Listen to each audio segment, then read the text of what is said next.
Hola chicos, buenas tardes, ¿cómo están? A ver, voy a Hola, cambiar aquí profe. el audio. Ahí sí. Hola, Hola, profe. profe, ¿cómo está? Hola, hola. Hola, Bien, ¿y Doc. ustedes? Hola, hola. Chicos, ¿tienen dudas sobre las retroalimentaciones que les dejé en la prueba? No- De partida, no sé si las pudieron ver, porque los chicos del otro grupo tuvieron hartas ¿De qué dificultades pruebas? ¿De la para primera verla. o de De la la segunda? cátedra, Ah, no, no cátedra la pude 1. ver. No, no la pude ver. No, a ver, ya voy a... ¿Alguien la pudo ver? Sí, profe, tengo que mejorar mi ortografía y gramática. Sí, profe. Ya. Ah, ya, Doctora, ¿le puedo entonces hacer una lo pude ver. consulta? Sacármelo el concepto de Puede por mañoso. el dispositivo. ¿Qué cosa? Sacarme el concepto de mañoso, perro mañoso. También, esas cosas, sí. Todas esas cosas les dejé en la Y gracias, retroalimentación. profe. Ya. ¿Quién me estaba preguntando además? Yo, doctora, tenía una ¿Ya? duda. Que ¿Ya? después de entregar la prueba y todo, tengo una duda con respecto a un ejercicio. ¿Ya? ¿El costo de ganancia, el total, es la suma de los dos o también tengo que sacar el porcentaje entre el costo con ay, ya se me olvidó la sigla. Siempre se me olvida la Pa- sigla. parece que me está No, se preguntando de equivocó otra, de de... otra Ah, me equivoqué de clase, cosa. profe, perdón, Se perdón, perdón, equivocó perdón, de otra de cosa. metodología esto. Nutrición. Perdón, perdón, perdón. Está Me equivoqué de preguntando clase, de me otra equivoqué de clase, cosa. perdón. Es que no voy viendo, como voy manejando, no voy viendo. Sí, yo por eso ya decía qué cosa. No le pregunté nada de eso. Lo que pasa es que tenemos un grupo de trabajo. Entonces, el grupo de trabajo, estamos en todas las materias. Entonces, pedí el link y resulta que el grupo de trabajo se llama Tecnología de Alimentos. Por eso me confundí. Por eso me Ya. confundí. Perdón. ¿Alguien más tiene alguna duda? ¿No? Yo, profe, ¿dónde se veía la retroalimentación? Disculpe. Ay, no sé cómo les aparece a ustedes. ¿Alguien puede ayudarle al compañero al meterse? Creo que En en la el misma libro de prueba, calificación. sí, en la misma prueba, profe, aparece, cuando uno la vuelve a ver, aparece, ve como las opciones, lo que se equivocó, y abajito se Claro, van entregando las recomendaciones. Ah, ok. claro. O En Muchas arriba gracias. sale calificación y pinchas Ujú. calificación y ahí sale tu nota y pinchas ahí tu nota. También te sale. Ya, perfecto, muchas gracias.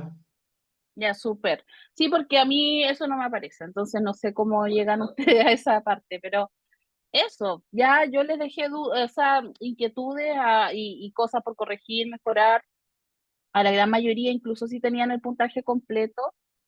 Aún así, si alguien sigue con dudas, me puede escribir después, no hay problema, ¿ya? La idea es que ya para el próximo, la próxima cátedra, estas cosas ya estén bien, ya estén superadas, entendidas, para que puedan rendir una mejor cátedra, porque siempre pasa, pues, que nos caemos en las preguntas de desarrollo. ¿M?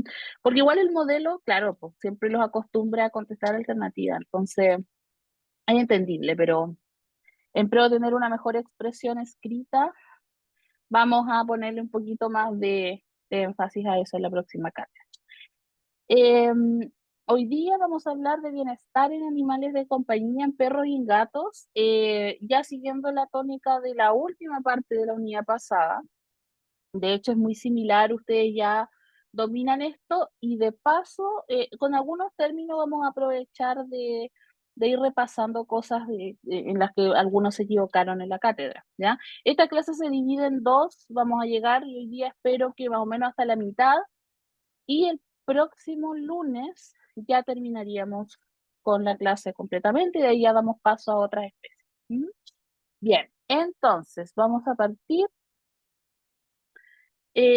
haciéndonos estas dos preguntas, ¿cierto? ¿Cuáles son los principales problemas de bienestar en el perro y gato? Porque esto varía si nosotros consideramos el bienestar, por ejemplo, en otras especies, ¿ya? Em, y justamente de los problemas de bienestar que tienen ellos se deriva otro problema que son los animales que andan deambulando libremente y que tiene que ver con la sobrepoblación, que es uno de los grandes problemas que ellos tienen de bienestar. Entonces, Bueno, nos vamos a hacer estas y otras preguntas y vamos a partir con lo más básico, ¿ya? Teniendo en cuenta que perros y gatos han sido animales, yo creo que de los mejores ejemplos de domesticación, pero esa misma domesticación ha alterado algunas necesidades físicas, algunas necesidades emocionales, pero sobre todo como ellos viven en nuestro entorno creado por nosotros. Nosotros controlamos sus vidas, entonces derivado de todos estos factores han empezado a surgir estos problemas de bienestar. Es distinto a los animales de producción, ¿cierto? Que a veces tiene que ver más con temas más ambientales, más de afuera. Aquí tiene que ver un poco más con lo que está dentro, con la parte emocional, ¿cierto? Con la parte de las motivaciones, etcétera. Por eso igual le dimos un énfasis a esos términos ya en la unidad pasada. De hecho, uno de los grandes problemas que ellos tienen de bienestar es, valga la redundancia, los problemas de comportamiento. ¿Mm? Porque eso sí les traen problemas a nivel emocional y conductual. Entonces vamos a partir revisando lo que ha sido la domesticación en perro y gato, pero antes de eso, ¿qué es lo que nosotros sacamos como, en el fondo, la suma de todo este proceso? Fue poder entablar con ellos una relación y un vínculo, ¿ya? Hoy en día todos nos hemos relacionado con algún perro, con algún gato, y esto refiere a que son interacciones, ¿cierto? A través de un periodo de tiempo limitado, o sea, es por un periodo ya con inicio y fin, y toma un curso derivado de las circunstancias, ¿ya? De las circunstancias en las que estén ambos participantes. Es algo temporal, ¿ya? Pueden haber patrones interactivos, pueden haber rutinas, pero ya si nos vamos a lo más profundo, llegamos a un término un poquito más amplio y más íntimo que se llama vínculo. ¿Mm? Si los que tienen aquí perros y gatos son tutores de ellos, tienen cuidado, ¿cierto? Muy probablemente estemos hablando de un vínculo entre ellos, porque el vínculo es una relación dinámica y beneficiosa. Yo creo que hoy en día nadie negaría, ¿cierto?, los beneficios que puede traer la convivencia con un perro, con un gato, eh, al humano y viceversa. Entonces está influenciado ya también por un patrón más definitivo, más íntimo, más complejo, ¿ya? Hay componentes justamente emocionales, psicológicos, y hay resultados que se pueden ver en el tiempo en relación con el otro concepto, que son interacciones que, por ejemplo, yo puedo tener temporalmente con un animal, como médico veterinario, como amigo, como visita, ya son temas muy específicos. Aquí ya es el vínculo que nosotros conocemos propiamente tal con nuestros animales. Acá en Chile somos un país bastante que ha avanzado muchísimo en el tema de los animales de compañía, como se diría coloquialmente, un país muy mascotero, ¿ya? Cada vez más, si se dan cuenta, cerca de ustedes hay probablemente una tienda de mascotas, hay alguien que tenga algo relacionado con mascotas. Hoy en día no es extraño los paseadores de perros, el tema de sacar a pasear al perro en un coche, no sé, pues, o sea, esas cosas que antes parecían de, de preocupación, muchas veces se trataba a las personas que estaban locas, ¿cierto? Que eran raritas, hoy en día no es un tabú. Entonces, no es raro tampoco ver que las personas declaran que su perro es parte de la familia, que su perro es algo, o gato es algo mucho más allá que simplemente una mascota. De hecho, el término, que yo igual se los corregía mucho en la prueba, mascota, animales de compañía se les dice hoy día, porque mascota los hace un poquito objetos, ¿ya? Y sabemos hoy en día que eso justamente es contra lo que estamos peleando, ya de no ver a los perros y los gatos como simples objetos. Em, Hay cosas que han cambiado. Aquí la gente que tiene más de 30, ¿cierto? No será novedad darse cuenta que, por ejemplo, cuando éramos niños, los perros, muchos perros estaban fuera de la casa y no era ningún problema. Los gatos, ¿para qué decirlo? ¿Ya? Entonces, hacían una vida como independiente, no había una vinculación propiamente tal. Hoy en día eso se dio vuelta. Si se dan cuenta, 76% viven dentro de la casa. ¿Mm? Y probablemente esto vaya en aumento. Algunos tienen una vida mixta, adentro y afuera, ¿ya? Pero los gatos sobre todo se ha visto más el cambio, o sea, hoy en día si tú le dices a alguien, oye, tu gato tiene que ser indoor, no se escandalizan, ¿ya? Algunos obviamente siempre son la excepción, pero no es un tema, ¿cierto?, que sea tan raro como lo era hace 10 años atrás. De hecho, hay personas que afirman hoy en día también sin ningún tabú ni nada que los animales de compañía son como sus hijos, son un miembro de la familia, prefieren tener animales de compañía que hijos humanos, de hecho les llaman hijos, ¿ya? Y justamente las tasas de natalidad, ustedes han visto en las noticias, están cayendo estrepitosamente, pero si fuéramos a contar cuántas mascotas hay per cápita, yo creo que eso se ha ido en aumento. ¿M?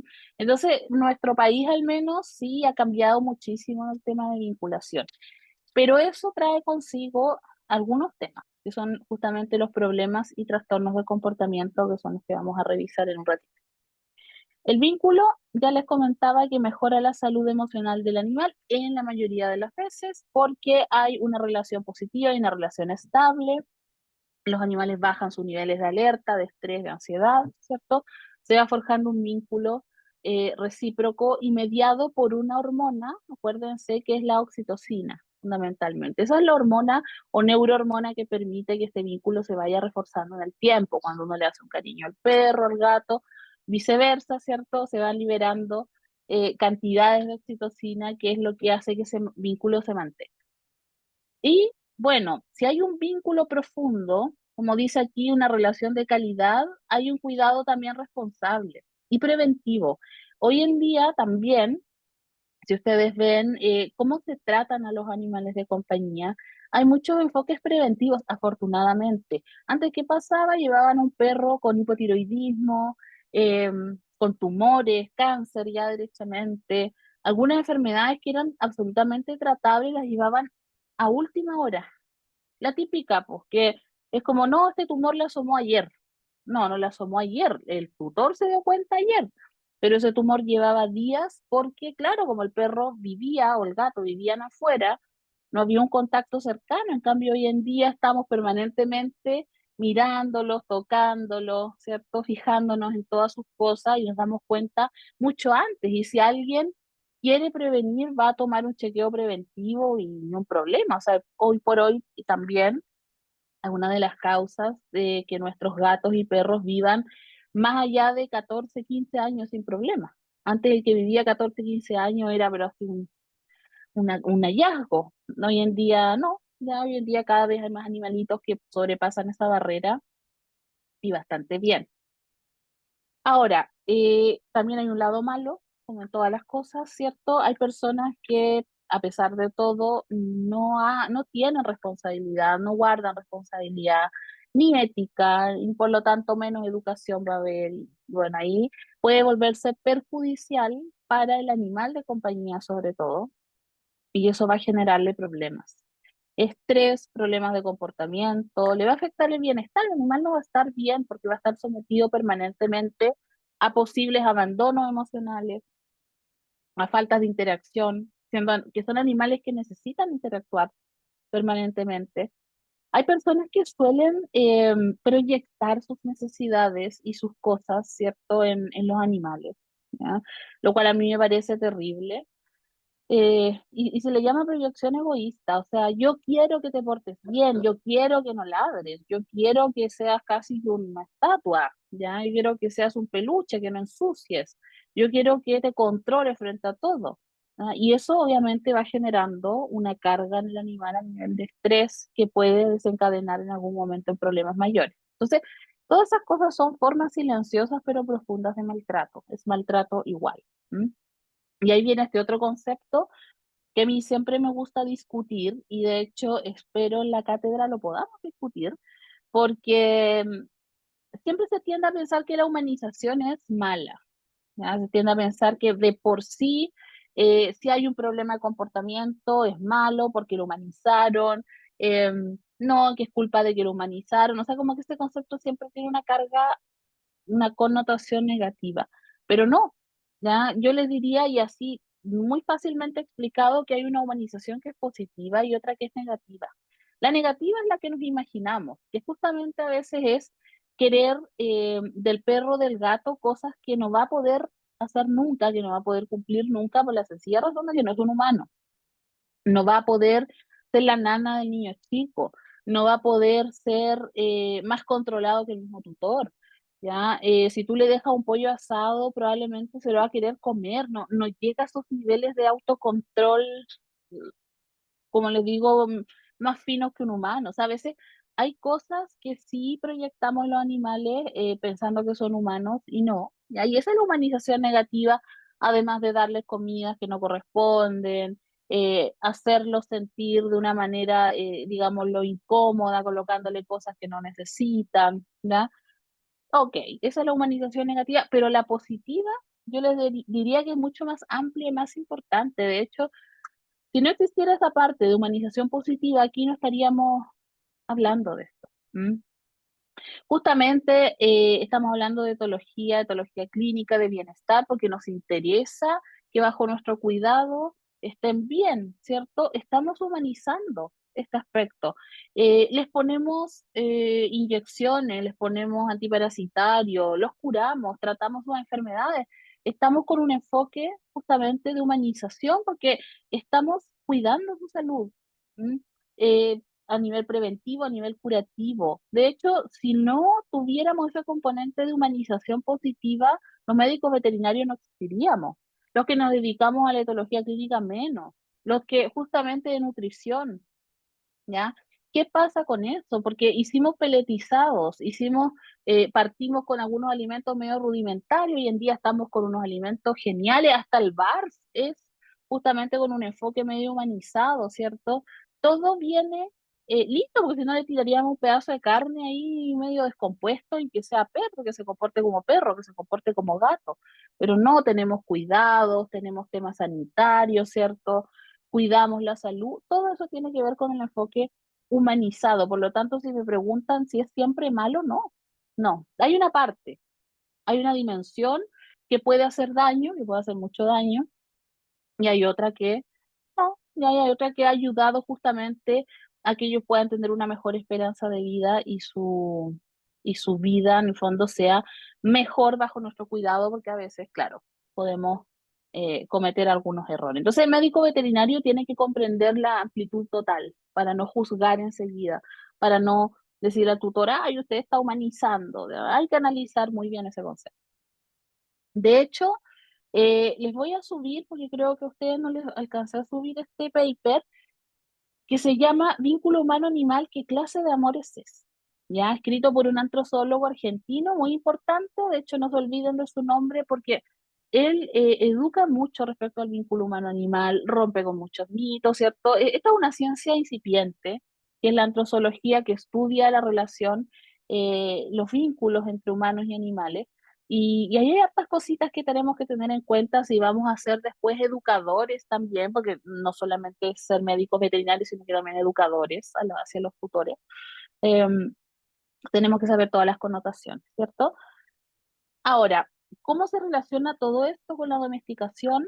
Bueno, gracias al vínculo humano-animal, la domesticación tomó fuerza, porque si no hubiera muerto en algún punto. ¿Mm? Hoy día tenemos más o menos datos que dicen que la domesticación empezó hace 100.000 años, otros dicen 30.000, otros dicen 15.000, nos quedamos por los 30.000, 40.000, ¿ya? ¿Para qué vamos a discutir de eso? Pero si algo dio empuje a todo esto fue el vínculo. ¿Mm? Si no hubiese existido un tema afectivo entre ambas partes, una necesidad de quedarnos ahí juntos, ¿cierto? El perro se hubiera ido en algún, o sea, ni siquiera el perro, el lobo, se hubiera retirado a seguir siendo lobo. Y nosotros, quizás qué curso hubiéramos tomado. ¿Ya? Entonces, la relación emocional fue la que fue el motor del proceso de domesticación, porque aquellos que podían establecer un lazo, un vínculo con el humano, fueron los que se quedaron y los que se fueron transformando en perros, y lo vemos de manera muy coloquial, ¿ya? Y justamente esos animales son los que tenían un cerebro con mayor plasticidad, ¿se acuerdan del concepto plasticidad? Más adaptable a los cambios. ¿No? Y esa adaptabilidad, esa plasticidad, les fue sirviendo también para empezar a vivir con el humano en un montón de lados. Ustedes saben que hoy en día las razas también tienen sus orígenes, y si bien el perro eh, se dice que vino de Eurasia, ¿verdad? Después se movió para distintos lugares, África, los polos, lugares con temperaturas muy bajas, etcétera. O sea, fue un animal que supo muy bien adaptarse a distintos entornos. Y el gato también, ¿no? El gato, vamos a ver ahora justamente algunos datos que son importantes para que ustedes sepan.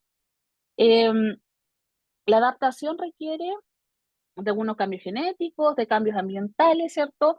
Y eso nos lleva al término de domesticación. La domesticación afecta a toda una especie, afecta a todo un grupo de animales. Por ejemplo, yo no puedo decir que domestiqué a un león, yo no puedo decir domestiqué a un tigre. Se necesitaría domesticar a todos los tigres del mundo, perdón, para poder recién hablar de ese término. Simplemente se llama domar, amansar al individuo.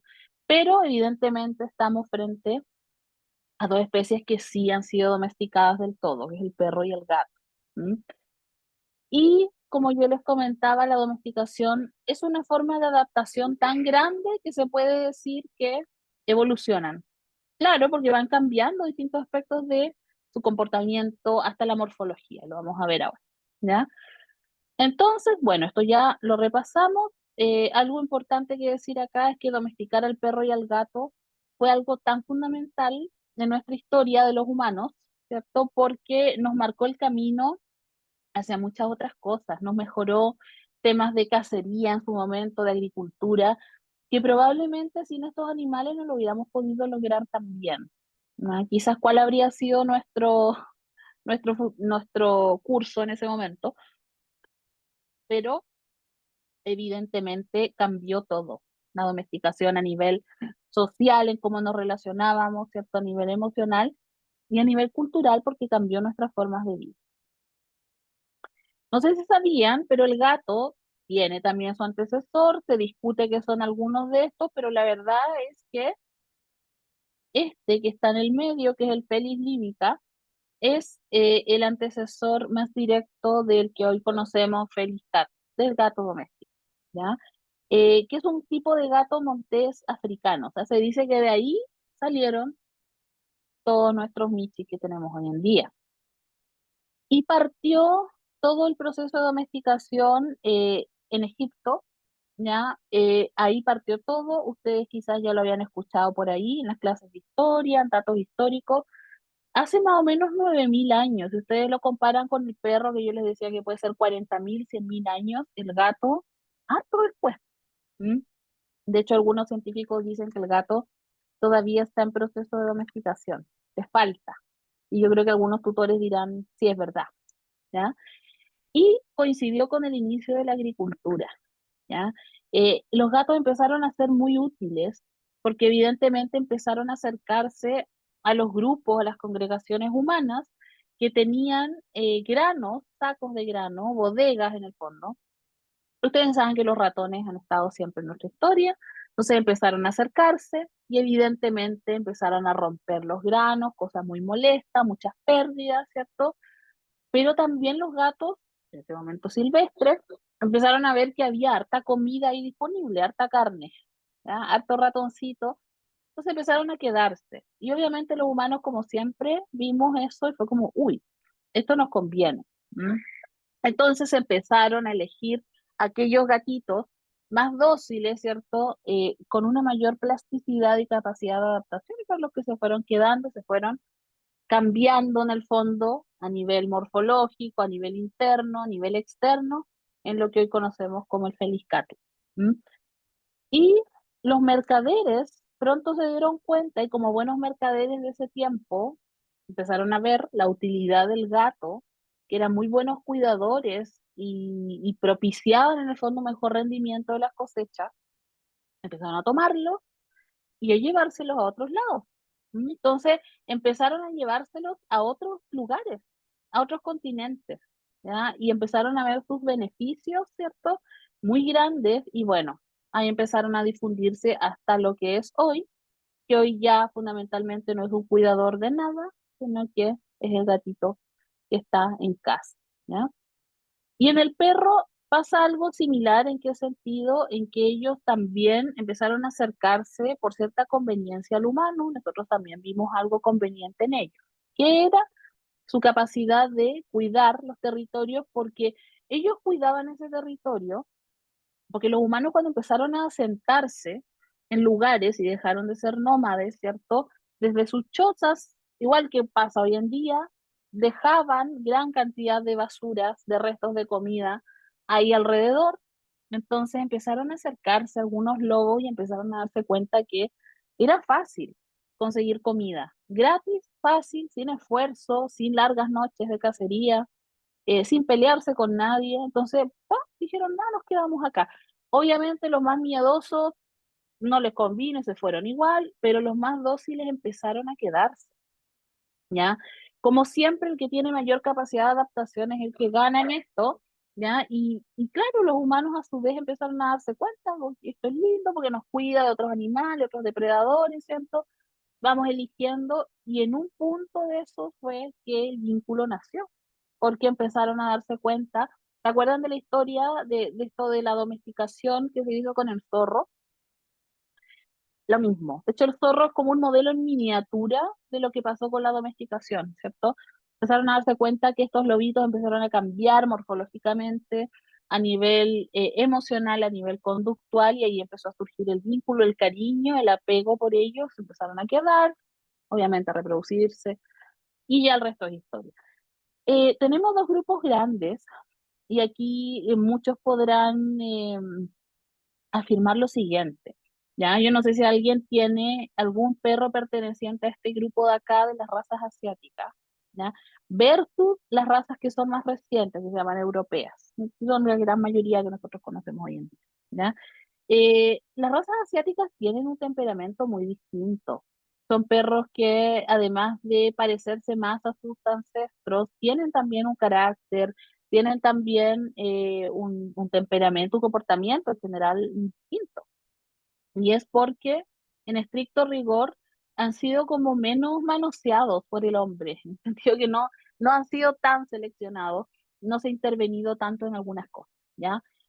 Pero si pensamos, por ejemplo, en perros ahí como ven el corgi, eh, otros como el pug, el bulldog, claro que hemos intervenido bastante en ellos y también con eso han cambiado muchos aspectos a nivel conductual. Ay, sí. Entonces, su ancestro es el lobo gris de Eurasia. Probablemente dicen que hay muchos focos, hubieron muchos focos en Europa, Asia Central y Oriente Medio. La fecha es un tema de discordia todavía, pero sí se cree que es la primera especie domesticada. ¿Mm? Y bueno, la historia ya se la saben, ¿cierto? En el fondo se dio un mutualismo, una ayuda por lado y lado, ¿ya? Y nosotros pronto empezamos a ver que podíamos sacar los mejores rasgos, las mejores características de los perros e irlas perpetuando en el tiempo, y ahí se empezó a dar origen a todas las razas que hoy en día existen. Siempre piensan que las razas tuvieron algún objetivo en su momento. Cuando ustedes tengan un perro de raza o asesoren personas que tienen perros de raza, nunca olviden eso. Porque algunas personas, por ejemplo, tienen perros que en algún momento fueron seleccionados para la caza, para la búsqueda, para el porte de cosas. Y después se asustan cuando ven que el perro hace esas cosas. Lo que Algunos pasa tienen, de con hecho, más características raciales que otros. ¿Sí?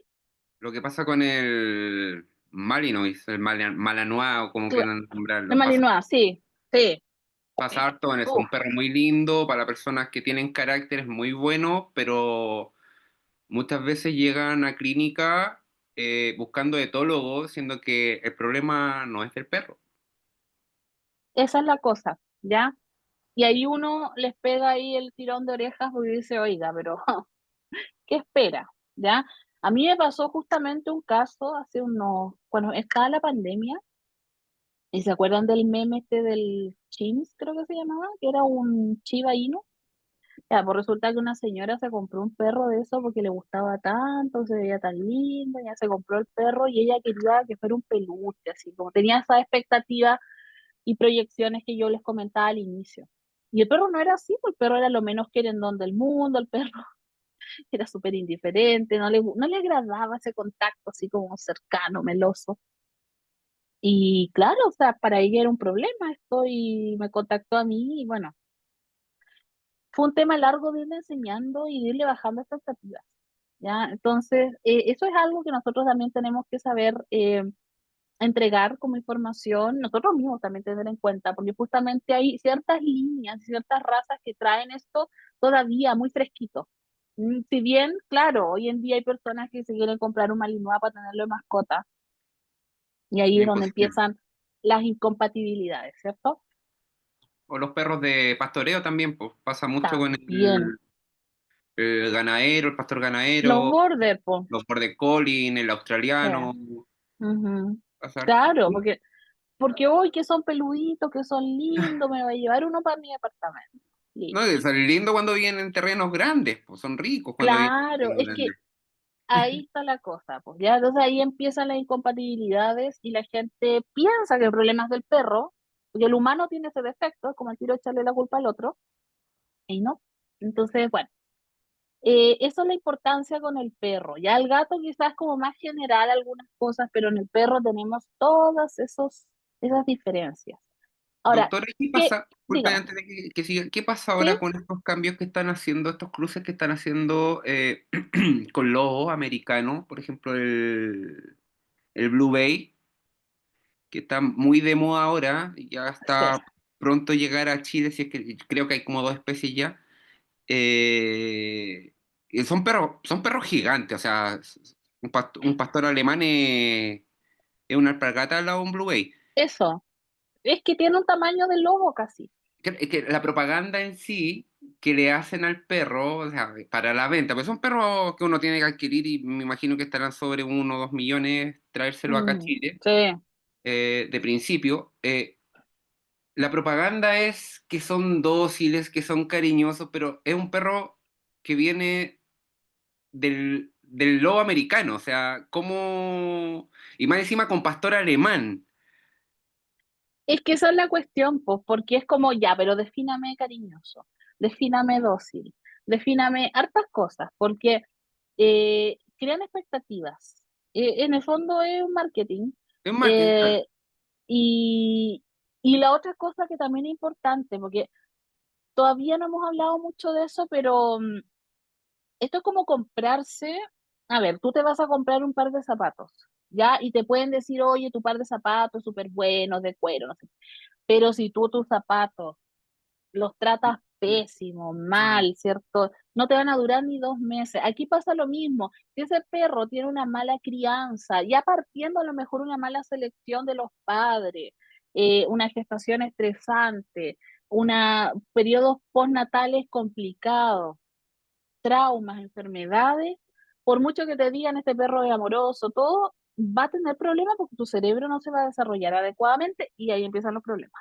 Y ¿Mm? del punto veterinario, Doc, no se ha tratado, por ejemplo, de ver o determinar, por ejemplo, con esta mala práctica, haciendo una buena práctica en el tema de criaderos, del punto de vista veterinario, siguiendo buenas líneas, cruces que sean homogéneos, que sean Es de... un tema de ética. Y claro, lamentablemente como que si los criadores no, ellos no incorporan más encima veterinarios que sepan, porque son pocos. Si nosotros no nos forman en esto, hay que ser sinceros, ¿ya? Ujú, Entonces, si no meten a veterinarios que sean zootecnistas, que se llama, ujú. que es algo que pasamos bien poco en la carrera, eh, claro, se van a seguir dando estas malas prácticas porque lo que hacen muchos criadores, que yo le digo no son criadores, son reproductores de perros, Sí, o sacar fotocopia, ¿ah?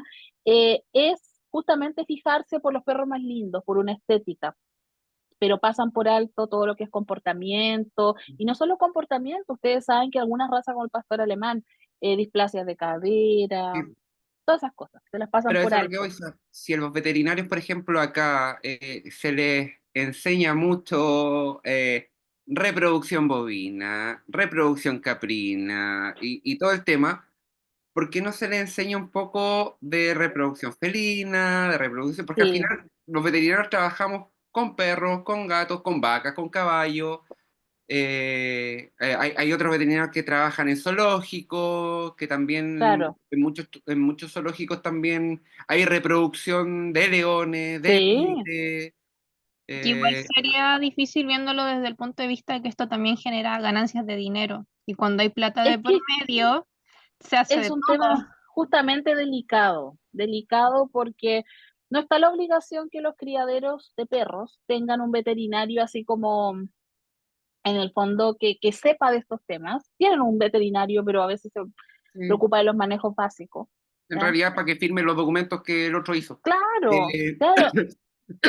Entonces, la parte zootécnica, como les digo, el saber de raza, de sinofilia, el hecho de saber justamente de etología, de selección, reproducción, claro, todas esas cosas no se hacen. Entonces, por eso tenemos hoy en día, yo diría así, criaderos contados con los dedos de una mano, criaderos que hacen las cosas bien y el resto ya cualquier cosa.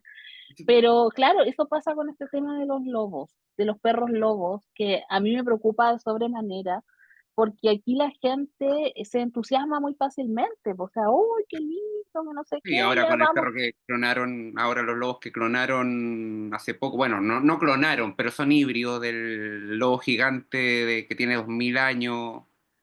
No sé si Imagínate viste. entonces. Entonces después viene el llanterío Sí, porque nos enteramos a medio camino que este perro más encima come en cantidades brutales, es gigante, claro. eh, tiene un carácter medio complicado, eh, me gruñe mucho, me mira feo.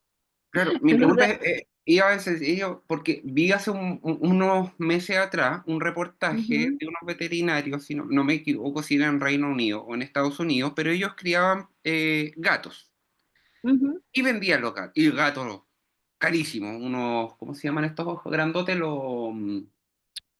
Ay, un gato gigante que es como un San Bernardo los gatos. Ay, Maine Bas- Coon. Maine Coon. el Maine Maine Es Coon. Coon, sí, ese, Maine Coon, Maine Coon, Maine Coon. ya. Y resulta que ellos crían, oye, tenían una parte espectacular, como mostraban en el reportaje, donde los tenían y todo, y ellos los entregaban esterilizados. O sea, tú me quieres Ujú, comprar un gato, tú quieres tener un Maine Coon, yo te lo vendo, va esterilizado, ahí obviamente se aseguran que no siga reproduciendo, claro. que no lo sigan reproduciendo, y van con un certificado, y bueno, los tipos eran veterinarios, obviamente, y solamente se podían atender ahí, obviamente los atendían gratis, pero si ellos veían algún tipo de mal cuidado dentro del contrato de venta, ellos podían quitar el gato. Entonces, por eso digo, o sea, uno dice, ya, habiendo plata de por medio, yo encontré súper bueno el modelo. Aquí no está tan, hay algunos criaderos que hacen eso. De hecho, me tocó hace unos años atrás vivir una experiencia de ese estilo, de un gato de X raza, que era de un criadero justamente y lo trajeron de otro lugar. Y el gato empezó con problemas digestivos derivados de una parasitosis que traía de otro lugar. De hecho, el gato era de una persona conocida en la tele, toda la cuestión. Bueno, era un típico gato de Instagram, salía y todo. El gato no se llegaba a sanar, tenía problemas. Hasta que esta señorita tuvo un bebé, preocupada por el tema de parasitosis y todo, al final los del criadero le pidieron el gato, Ujú. ¿ya? Eh, y hubo una indemnización y todo, porque en el fondo, claro, ellos entregaron el gato con un tema de unos parásitos que eran resistentes.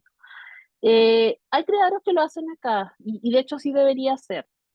De hecho, la ley también, la famosa ley, que ahí anda dando vuelta, traía, y eso fue un tema de discusión, no sé si ustedes se acuerdan, pero porque, claro, ellos decían, no, que se tienen que entregar esterilizadas las crías, pero estaba el tema de la esterilización a los 3, 4 meses, menos, po, chiquitito, ¿ya? Que eso igual puede traer problemas a nivel fisiológico, a nivel emocional, ya, un montón de cosas.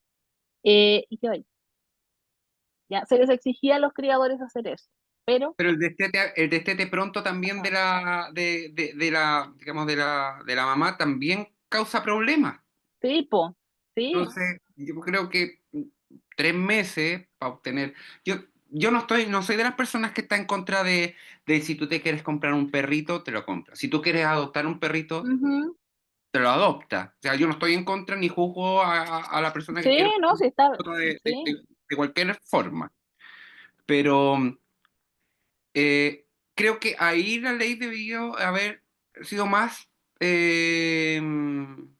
haber hilado más fino y claro, o sea, decir ya tú puedes ser criador, ejemplo, cumple con estas normas, pero tampoco separes a la cría a temprana, digamos, edad, o sea, 3 meses yo creo Bueno, que es bueno. créeme que todas esas indicaciones fueron enviadas. Yo estoy en la Asociación de Etología Clínica, nosotros mandamos en aquellos años un informe así todo, acabado, detallado. ¿Tú crees que pescaron eso? No, pues incluso por eso mismo hubo diputados que votaron en contra de la ley y fueron crucificados esos diputados. Y después, ¿para qué decir? Los senadores que votaron en contra también, o sea, una ley muy Entonces, mala. vamos después viendo así como el borrador de la ley tenía esta falta de ortografía, pues a ese nivel. Entonces fue como ya, esto es una broma.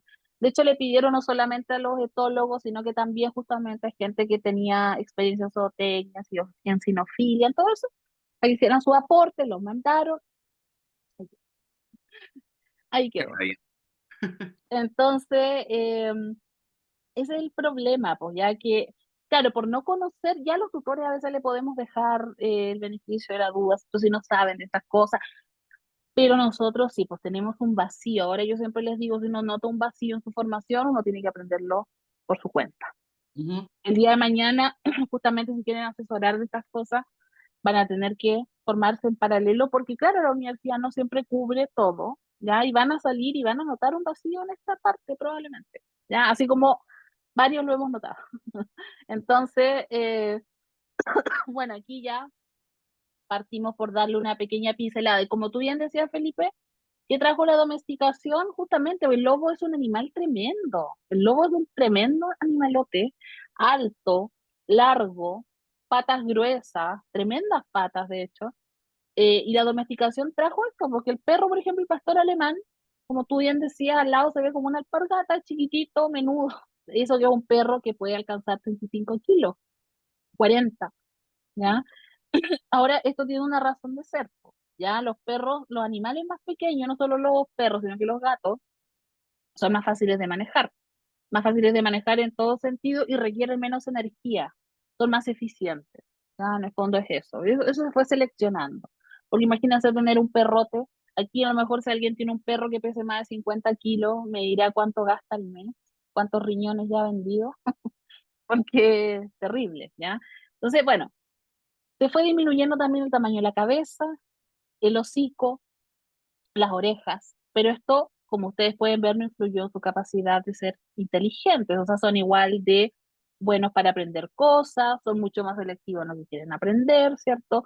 Un hocico más corto y compacto, menos mal, dientes más pequeños, imagínense si tuvieran los dientes del lobo, ¿ya? O los dientes que tienen los gatos silvestres, los gatos.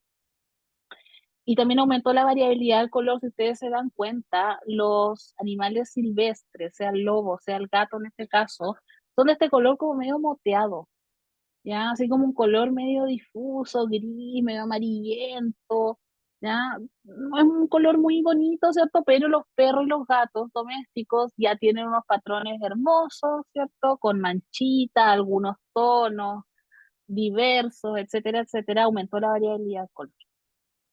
¿Y eso por qué se debió?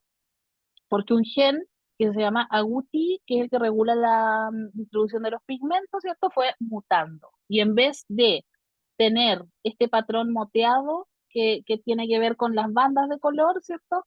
Fue transformándose en un gen que codificaba para colores a veces sólidos o patrones de bicolores, tricolores, bueno, los que conocemos, inclusive atigrados en muchos gatos. Y bueno, ahí empezaron también a darse otras cosas. Ustedes saben los estigmas que a veces o que cargaron en la antigüedad los gatos negros, que eran brujos, que eran que esto, lo otro, ¿ya? Algunos perros también, los gustos personales, bueno, empezó ahí a darse eso. Pero se dio también que el color del pelaje, no sé si se acuerdan de este experimento de domesticación del zorro, que los zorros a medida que se iban haciendo más dóciles empezaron a mostrar colores distintos. Ese patrón justamente moteado lo dejaron y empezaron a ponerse blanquitos con manchitas, de colores sólidos, ¿ya? Y bueno, se empezó a ver, y esto es mucho más reciente, que algunos patrones de colores tenían que ver con el carácter y la expresión de comportamiento de algunos casos, por ejemplo, los perros y los cocker. No sé si alguien se acuerda de los cocker a estas alturas. A mí me encantan, es una raza que me gusta, Spanish. pero ya está así como vintage, ya es una raza medio vintage, así como se acuerdan ustedes los Doberman, los pastor inglés, esas eran las razas de antes, ¿pues se acuerdan? Ya, los cocker andan por ahí. ¿Mm? Hoy en día se ven muy poquitos, pero en su tiempo, en los 90 cuando eran como los bulldog francés de ahora, como que en las casas era el perro mediano por excelencia. Y muchos perros que son los típicos, estos cobrizos, colorines que le dicen, ¿ya? Tenían un comportamiento, no todos, algunos tenían comportamientos más agresivos que los otros, ¿ya? Ahí ustedes pueden ver los 3 patrones de colores que hay, po, que es el cobrizo, que es el negro y que es el bicolor, ¿ya? Y claro, se veía que los bicolores eran menos agresivos, ya que los dorados o los cobrizos, y a su vez los negritos eran también mucho menos agresivos que los cobrizos. Esto no quiere decir que todos los perros cobrizos sean problemáticos, ¿no? Se va a dar en algunos con algún porcentaje de probabilidad, ¿ya? Pero esto tuvo que ver con la selección de colores, o sea, en ese momento los criadores no estaban pensando en que, ay, vamos a fabricar un perrito cobrizo agresivo, no, sino que se fue dando. Ahora, ¿qué tiene que ver el color con el comportamiento? Porque hay algunas rutas bioquímicas que son basales, que tienen que ver con la expresión de ciertos comportamientos, con la expresión y de hecho la fabricación y regulación de serotonina, dopamina, y eso va obviamente a provocar cambios conductuales, ¿ya? De hecho, se dice que estos perros con este patrón tienen una menor actividad serotoninérgica, por eso es que son más reactivos, ¿ya? Y esto pasa también con algunos otros rasgos en gatos, por ejemplo, en otros colores también, otras razas de perros, pero que sepan ustedes que hay factores que, claro, no tiene que ver solo con un color de pelo hermoso, sino que también pueden haber otros factores atrás fisiológicos bastante profundos, para que ustedes vayan viendo la complejidad del comportamiento, ya que ¿Y qué puede pasa con venir los desde ahí. arlequines, Doc? Ah, ¿Y los arlequines también deberían ser más dóciles? sí, en general, todos esos patrones de colores, sí, en general los sólidos son los que tienen problemas. Se diferencia mucho los Dachshund. Los Dachshund son súper, los cafés, los cobridos son súper agresivos, son Ujú. súper mordelones, pero los arlequines son tranquilos. Ahora Sí, me hace juego el tema de los patrones de color. sí, no Entonces, sé si hay algún estudio más de esa mezclado es raza. más dócil. Claro, claro. Eh, es una suposición en qué sentido, que de repente ese perro a lo mejor puede haberse criado en pésimas condiciones y si es agresivo, en el fondo va a ser agresivo por eso. Ya, porque a veces como que uno asegura que el perro es mejor porque tiene tal patrón de colores, pero hay que ver también sus circunstancias. Ya, entonces eso Pasa, igual es importante. ¿Mm? Sí, pasa mucho con los boxers. Ya que los boxers, ay, que son perros excelentes para niños y que no sé qué, los labradores, para qué decirlo, los golden, para qué, y de repente les sale ya un labrador, un golden agresivo, un boxer, y la gente, pero ¿qué? ¿Qué pasó? Hasta los colegas, ¿qué pasó aquí? Bueno, a veces en los primeros meses ahí hubo algún fallo, algún problema. Entonces, es como una base de la cual uno ahí tiene que tomar la referencia, pero sí, pueden que existan otros factores en el camino. Ahí está, ¿ya? Si uno revisa el etograma del lobo versus del perro, del Felis líbica versus el Felis catus, va a encontrar que la lista, ¿se acuerdan las clasificaciones cuando hicieron su etograma? Ya, las clasificaciones son bastante similares. Lo que cambia ahí es la cantidad de veces que el perro o el gato doméstico hace ciertas cosas. Por ejemplo, el lobo ladra, nada, ¿ya? El perro, vamos a ver el etograma de un perro, pensemos en un chihuahua nomás, ¿para qué? ¿Cierto? Se nos revientan los números. En los gatos, ciertas vocalizaciones, ciertos patrones, ¿cierto? A nivel afectivo, de acicalamiento, etcétera. Entonces, el etograma más que variar como en cualidades o características varió muchísimo en frecuencias de ciertos comportamientos, ¿ya? Que tienen que ver justamente con la docilidad, con las conductas sociales, ¿cierto? Con la expresión de los umbrales que se necesitan para desencadenar ciertas conductas. Por ejemplo, los perros, convengamos que en su normalidad, aquí no pensemos en el perro que tiene algún trastorno, no son, no. O los gatos. Son animales mucho más sociales que su contraparte no domesticada, ¿ya? Mucho más sociales, porque si bien el lobo, claro, pueden tener interacciones afiliativas entre ellos, pero no vean a un lobo jugando con un humano, con un niñito, que eso también forma parte de los temas sociales, ¿ya? Entonces, vemos nosotros en la especie domesticada menos agresividad, más ganas de entablar conductas afiliativas. Y tiene que ver porque además de la serotonina, en los domesticados hay una mayor actividad de oxitocina. ¿Mm? Más vocalizaciones, habíamos hablado, los lobos aúllan, todos lo sabemos, pero hay otros que ladran mucho, gimen, lloran, cosas que los lobos hacen muy poquito. En los gatos pasa algo muy similar. Ya los gatos eh, maullan, hacen distintas vocalizaciones. De hecho, hay una tabla que está llena de nombres de vocalizaciones que yo ya a esta altura ni recuerdo porque están en inglés definidas, que yo ni sabía que existían. Pero en el gato, en su contraparte salvaje, digámoslo, no se da muy poquito. En la parte reproductiva, ahí tenemos un quiebre. ¿Por qué? Porque lobos versus perros, ¿qué pasa? Que la hembra sobre todo se convirtió en poliéstrica estacional, o sea, tiene 2 celos al año. Eso es cuando también cuando estamos hablando de temas normales, ¿cierto? El lobo también alcanza la madurez sexual mucho más tarde que el perro. Tenemos razas pequeñas que alcanzan una madurez sexual a los 6 meses. En el gato pasa la misma cosa. Idem, ¿ya? El gato doméstico, imagínense, a los 5 meses, 6 meses, ¿ya? Los tutores a los 4 meses y medio ya están ahí temblando que puede pasar algo, y a veces pasa, ¿ya? Eh, a las gatas lo mismo, son poliéstricas y pueden tener varios celos en una temporada reproductiva.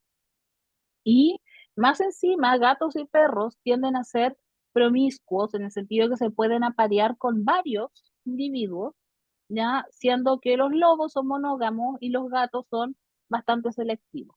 ¿Ya? También pueden llegar a eso, o sea, aparearse con uno, con dos, pero como las gatas tienen más posibilidades, gatas domésticas, podrían aparearse eventualmente con varios gatos. Entonces, ese es un punto de quiebre porque este problema trajo, en el fondo, una sobrepoblación sumado a nuestro mal manejo en general y a nuestro desconocimiento en su momento. Bueno, esto se transformó en un problema que hasta el día de hoy todavía no se puede resolver, ¿ya? Y bueno, otro tema relacionado con la serotonina y el aumento de su actividad es que tenemos animales hoy en día mucho más dóciles, mucho menos agresivos, más cariñosos, más juguetones, ¿ya? Que es lo que va de acuerdo con los patrones que igual nosotros fuimos seleccionando en el tiempo. Una cosa que nosotros hicimos, sobre todo en el perro, ustedes habrán escuchado la ansiedad por separación, ¿cierto? Que a todos estos trastornos, y se dan básicamente porque nosotros como que le pusimos una pausa a la parte emocional, sobre todo del perro, ¿ya? Nosotros lo dejamos eternamente dependiendo de nosotros, como juveniles, como niñitos, ¿ya? No dejamos que la parte emocional madurara. De hecho, el perro nunca madura a nivel emocional, se queda estancado. Y por eso fue que nosotros logramos ahí, en la selección, atraparlos y que formaran vínculos y que dependieran de nosotros. Porque evidentemente, si nosotros hiciéramos lo mismo con un lobo y empezáramos a criarlo de chiquitito, en algún momento ese lobo puede que pesque sus cositas, sus maletitas y se largue, ¿ya? El perro no. El perro puede tener 12 años, 13, 14, 15 y sigue siendo la misma guagua que era cuando tenía 5 años, 5 meses, ¿ya? En el gato va a depender del caso, pero en cualquiera de los dos temas hay mucho mayor actividad de serotonina. Y nos vamos a quedar con esta diapo hoy, que tiene que ver con eso.